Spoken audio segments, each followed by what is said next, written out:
Ding dong!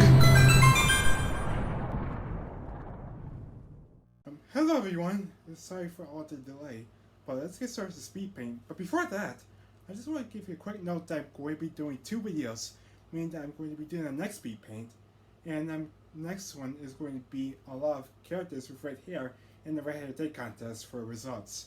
Because of that, I won't be able to do all of them, so I'm going to do a top 3. Top 3 is those fan arts that I'm going to be doing for speed paint, all of that. And eventually, if you want to look it up right now, you can click the end video right here. Or it's up, of course. But yeah, I just want to give you news updates, so enjoy speed paint. Enjoy this first one with the latest one. Enjoy it, so. Oh, you thought I was going to be able to leave the video with speed paint?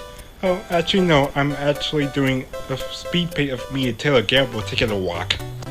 This is just a non-realistic start of it, because it's just a dream of what I'm having.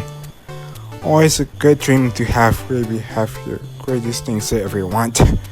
But yeah, starting with the body lines, it's a lot more inconvenient of all the hands, but I've got used to it. It makes some of the angular threads of what it has been moving about. For all the guides, it's very helpful if you look up about the hands that you might be able to have a struggle on, especially of all the bones and some kinds of dots that you have to do with feet too. With that said, it's always a good way of having proportions in every way by starting the body lines before you do the body structure.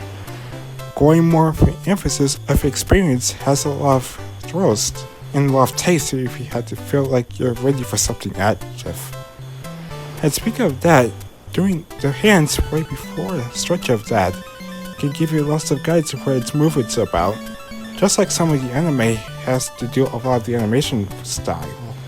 The animation styles to become a lot more like realistic hands. Well, not always the realistic hands, but something related to it. So to think that, I think it's pretty much a simple way of doing some of the guides to obey them. Obey the guidelines or else the proportions will never look good, and the experience will fall into below. It doesn't have to be perfect, but it has to be more beautiful looking. This is me doing the characters of holding the cups while drinking, because that is completely going out of the box and I'm using something for proportions by holding something that is completely angular-like, then try to copy it into something else with angular effects and with angular camera effects rolling around. And because of that, I had to find my ways to put the improvements to the test by doing something for anything related like this. When you hold the TV remote, you always go with the grip and pull something else with it. And if you're holding the cup, it's basically something that's very heavy, but a lot more to keep your fingers straight and hold it tightly. Or hold it lightly unless you have a light cup without any more feeling. However, not seeing the fingers visibly will be a little bit harder if you had something to hold tightly with a pencil. It can be easy, sure, but whenever you see some invisibilities to the guidelines afterwards, you can always find yourself imagining how challenging it could be if you had something to hold your grip on. The same as the feet, but a lot of it has to be connected, so they don't do much anything except to move around with our legs. And move the feet while we walk, and move the toes. That's what we always do. And sometimes you can do something fun with those toes, the same as the hands. Like the arms and whirling around, you have to shake all around your body, just because you have to be sure that everything's okay when you move. An example where I hold my thumbs, or wherever I had to use the thumbs to play Nintendo games, like Nintendo Switch I have at home. It's possible if you had to play video games on the controller.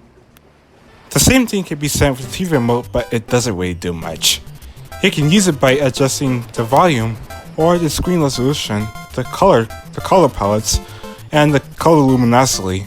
Just be sure everything's visible if you want to see better, and you can adjust the timing to turn off. They can easily save your timing to make sure the power doesn't go out.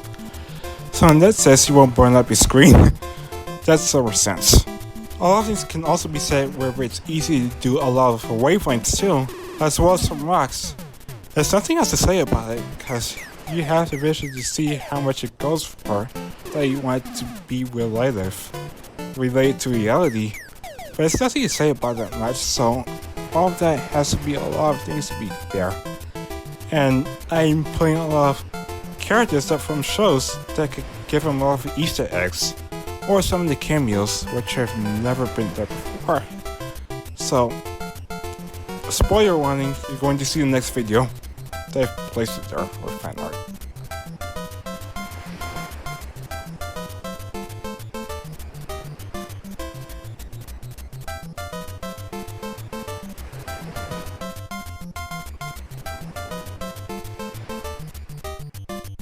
That's it for today's video. If you want to check out my full drawings, you can find them explored around on my anime art video page, and a bit of DeviantArt, which I don't own. But if you want to check them out, you can find them on full sites. So thank you so much for watching, happy drawing, and have a good day. Goodbye!